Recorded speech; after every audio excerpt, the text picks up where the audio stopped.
everybody!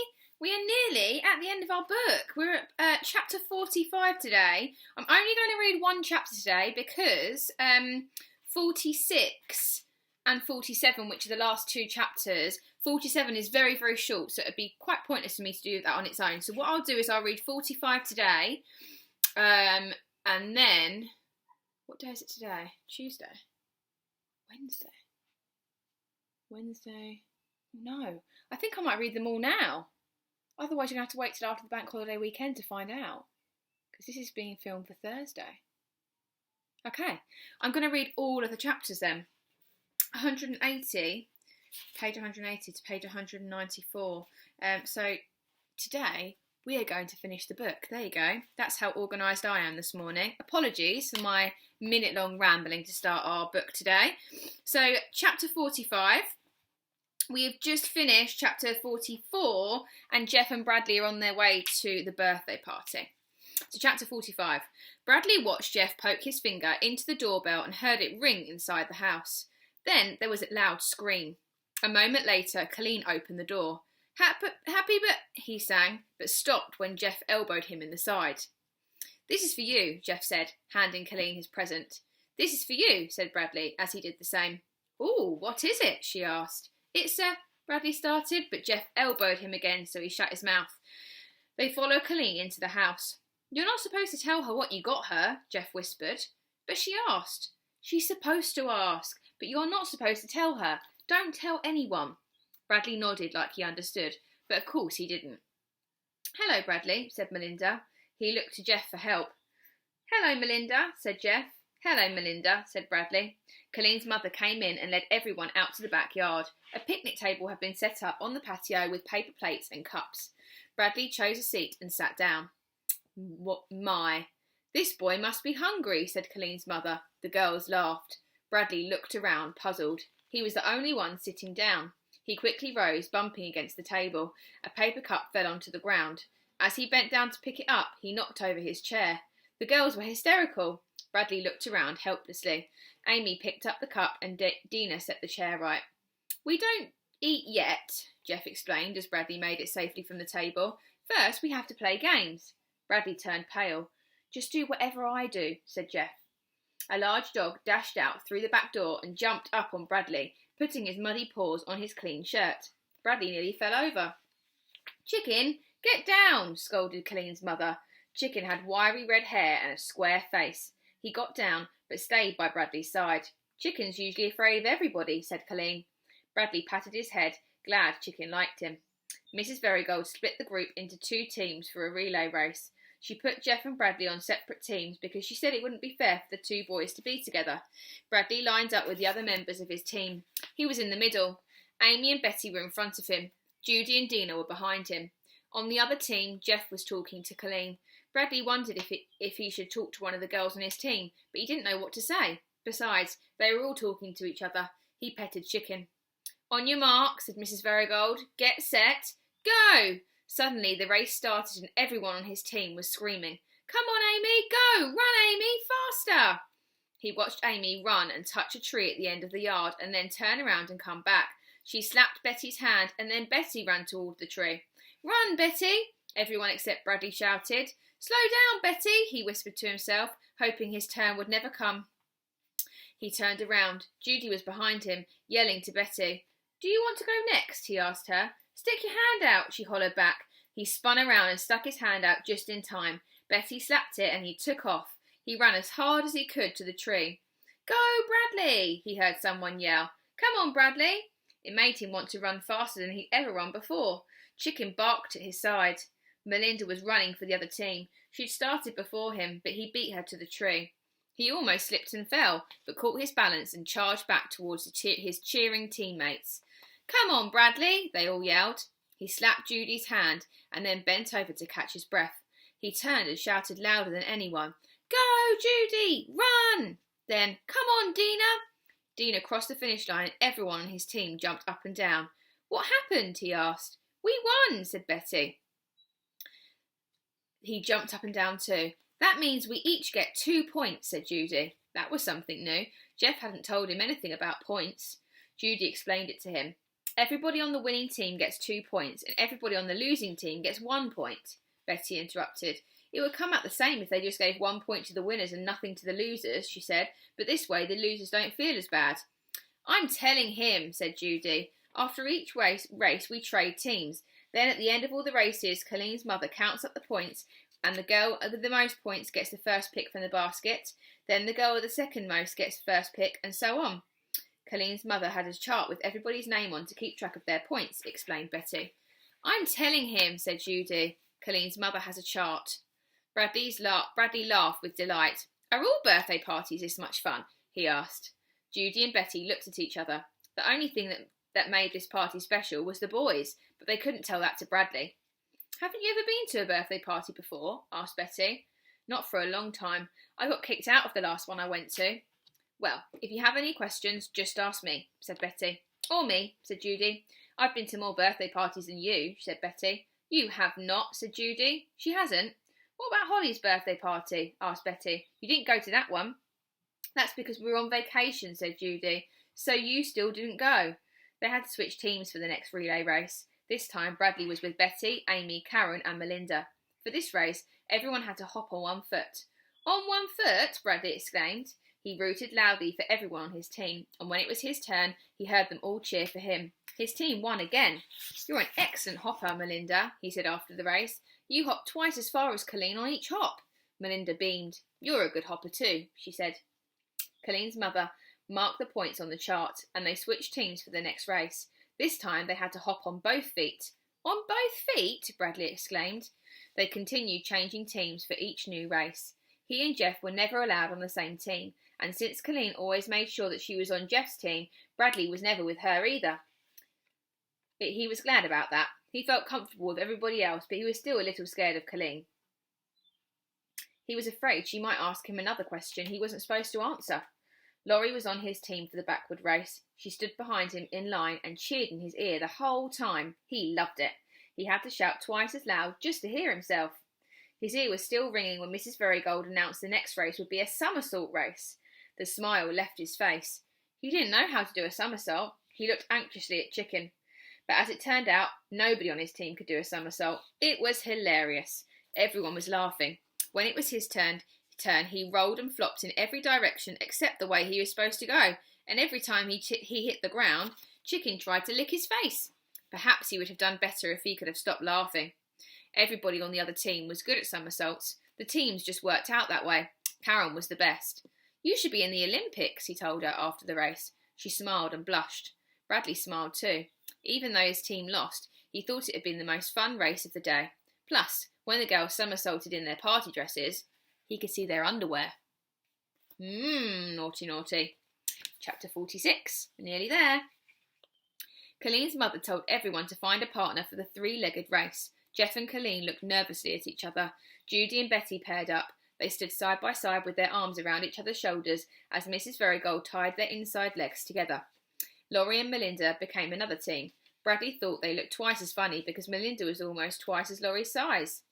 Amy and Dina looked even funnier. Since they were both dressed the same, they looked like a two-headed monster, except for, of course, he didn't believe in monsters. Karen suddenly realised what was happening. If Jeff and Colleen became partners, it meant she'd have to be partners with Bradley. So, Jeff said to Colleen, who's your partner? No one yet, said Colleen. Who's yours? No one yet. Colleen's mother stepped in and paired up the final two teams. She didn't think it would be proper for a boy and girl to have their legs tied together, so she made Jeff and Bradley one team and Colleen and Karen the other. Bradley was glad that he and Jeff were finally on the same team. Colleen and Jeff were happy with the teams too. As much as they liked each other, they weren't quite ready to put their arms around each other and tie their legs together. Karen was the only one who was disappointed. She thought it would have been exciting to have been partners with Bradley. 5 teams lined up. It wasn't a relay race. Each team would go at the same time. They had to run past the tree to the fence and then back. Don't try and run too fast, Jeff cautioned. The most important thing is that we keep together so we don't fall down. Bradley nodded. On your mark, said Mrs. Verigold. Get set, go! They took 2 steps and then tumbled to the ground. As they tried to get up, they kept pulling each other back down. At last, they stood up together and started after the others. Inside, outside, Jeff directed as they moved their legs in unison. The other teams took a long time turning round at the fence. When Jeff and Bradley reached the fence, they simply fell down again and stood up facing the other direction. It was quicker that way. Amy and Dina were just ahead of them. Amy tried to go to the left of the tree as Dina tried to go to the right of it, and they smashed into it. Inside, outside, says Jeff, as he and Bradley charged around them. Karen and Colleen were in the lead when they suddenly stumbled over their faces. Suddenly stumbled and fell on their faces. Judy and Betty tumbled all over them. Laurie and Melinda had to stop and turn to avoid the pile. Jeff and Bradley charged past, now in first place. Inside, outside, called Jeff, but they must have missed a beat somewhere, because when he said inside, they moved their outside feet, and when he said outside, they moved their inside feet. Hey, Bradley, you're going the wrong way, called Laurie. Whoa! Amy and Dina dived across the finish line in first place, just ahead of Laurie and Melinda. Jeff and Bradley crawled across in third. Judy, Betty, Karen and Colleen remained tangled together on the grass. After everyone got untied, they gathered on the grass next to the patio. Now what? Bradley asked nobody in particular. Colleen's mother is adding up the points, said Betty. Then we'll get to pick our prizes, said Judy. He asked me, said Betty. Everyone hushed as Mrs. Verigold prepared to announce the winner. The winner is, she paused suspensefully, Bradley! He was shocked. He'd been on the winning team every time except for the three-legged race and the somersault race, but he'd been having too much fun to notice. Everyone clapped their hands as he walked to the front. Mrs. Verigold gave him a blue ribbon that said first place on it. No one had told him about the ribbon. Then he got to pick a prize. He looked through the basket. There were lots of good things to choose from: dolls, makeup, perfume, earrings, hair ornaments. He chose a harmonica. Melinda came in second, then Amy, Judy, Dina, Karen, Laurie and Betty, and Jeff was last. Jeff knew he'd be last since he was never on Bradley's team. The only race he won was a somersault race. Actually, he tied for last with Colleen, but Colleen didn't get a prize because she'd be getting all of her presents later. Jeff took the only prize left in the basket, a doll's dress. Thank you, he said politely. Now what? Bradley asked. We have ice cream and cake, said Melinda. Oh boy, said Bradley. Melinda laughed. They sat at the picnic table. Colleen sat at the head of the table. Bradley sat between Jeff and Melinda. Judy and Betty sat across from him. Mrs. Verigold's going to bring in the cake now, said Judy. With candles, said Betty. I'm telling him, said Judy, with candles. Mrs. Verigold brought in the cake and suddenly everyone started singing. Bradley was caught by surprise. He didn't have time to remember the words, though he tried. He sang, Happy birthday, dear Cole, to you. Happy birthday to you. Happy birthday to you, dear Colleen. Happy birthday to you. Happy birthday to... He suddenly realised he was the only one still singing. Everyone laughed. It's not his fault, said Judy. It's his first birthday party in a long time. There are 10 candles because she's 10 years old, explained Betty. Oh, I get it, said Bradley. Laurie laughed. Colleen blew them all out. That means her wish will come true, explained Melinda. But she can't tell you what she wished for, otherwise it won't come true. Laurie explained. Bradley carefully ate his cake with ice cream without making a mess. Then everyone went into the living room where Colleen opened her presents. Open mine. Mine first, they urged. That one's mine. Open mine, Colleen, said Bradley. After each present was opened, everyone said how neat, and ooh, I wish I had one of those. Bradley said those things too, and he meant what he said, although most of the gifts were things he would have never have wanted. Colleen picked up the next present. That's mine, he shouted. Colleen read the card. On the front of the card there was a picture of a baseball player swinging a baseball bat. It said, Here's hoping your birthday is... On the inside of the card it showed the bat smacking a ball and said, a big hit. Under that it said, Happy birthday, and it was signed, Love, Bradley. Everyone went crazy. Love? Explained Amy. Love? Bradley's heart sank as he realised he'd made a terrible mistake. Bradley's in love with Colleen, said Dina. Oh, Bradley, said Judy. When are you getting married? Teased Laurie. Shut up, Karen shouted. Everyone stopped talking and looked at her very surprised. Big deal, said Karen. You're all so immature. Colleen tore off the wrapping paper and looked at Bradley's gift. Her mouth dropped open. She showed it to everyone. Wow, said Laurie. Let me see, said Amy. It was a replica of the human heart. They could see all the blood vessels, the aorta, and the capillaries. The heart valves opened and shut. It could be taken apart and put back together again. How neat, said Melinda. I wish I had one of those, said Betty. Bradley smiled proudly. He felt happier about the fact that Colleen liked his present than about coming in first place. But, of course, he knew all along she'd like it. Carla had told him to give her a gift from the heart. Oh, it's so cute. Colleen opened the rest of the presents. Then everyone went home. Jeff and Bradley left together. It was still light outside, although the street lights had come on. So, asked Jeff, wasn't that fun? Bradley exclaimed. It was the most. At first, when I gave Colleen her present and she asked me what it was, I almost told her. And then, when I was the only one sitting at the table, this boy must be hungry. But then the races started and everyone got points, even the losers. Only next time, I won't sign it, love.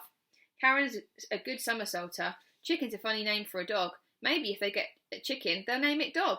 He blew his harmonica. The doll's dress dangled from Jeff's hand. Last chapter. Chapter 47. Dear Carla, hi. What colour shirt are you wearing today? I'm sorry I yelled at you. Guess what? I got 100% on my arithmetic test. Can you believe it? And I didn't rip it up. I would have sent it to you, but I can't because it's hanging on a wall in Mrs. Ebble's class. Do you like teaching kindergarten? I bet you're a good teacher. Ask them to draw pictures for you. You should teach them how to do somersaults too. Thanks for giving me back the book which you already gave me. I'm sending you a present too. It's a gift from the heart, so you can't return it. And then he's put love and yours truly. Maybe he's crossed them out and then he's put love, Bradley. P.S. Her name is Ronnie. Bradley folded the letter and put it in the envelope. He wrote Carla's name on the outside and addressed it to Willow Bend's school. Ronnie gave Bartholomew a big hug and kiss. Well, goodbye, everybody, she said. Goodbye, Ronnie, said everybody. I'll miss you, said Bartholomew. Bradley placed the little red rabbit with the broken ear inside the envelope. He stared out his window for a moment, then looked back down at the bulge in the envelope. He frowned. But it was an unusual frown. In fact, it might have been a smile. Oh, isn't that lovely? That's a really, really, really lovely book. And just at the back of the book, there's lots of other books that Louis Secker has written. I don't know if any of you have recognised them. I know a few children in my class said they'd watched the film of Holes, which was one of that one there.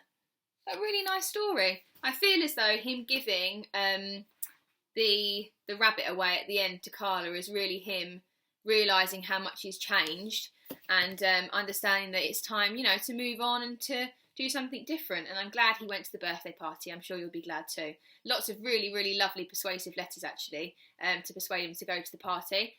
And it must have worked. So here we go. So, sorry for my confusion at the beginning. You'll be listening to this on Thursday, which means tomorrow it's bank holiday, no work. It is a very special day tomorrow. You'll have a piece of work this afternoon to go along with that. And I know lots of my neighbours on my street on Friday, we're having a socially distanced picnic on our driveway. So that'll be really lovely. So have a wonderful long weekend. We'll be starting a new book on Monday. I'm not going to let you know what it is though. I'm going to surprise you. I know I asked for a few suggestions and I've taken a few on board and I'm decided. So that will be to start next Monday. Okay, sorry for a bit of a long video today, and there'll be a little task to go along with this like always, but have a wonderful weekend, enjoy the sunshine, and I will see you on Monday. Bye.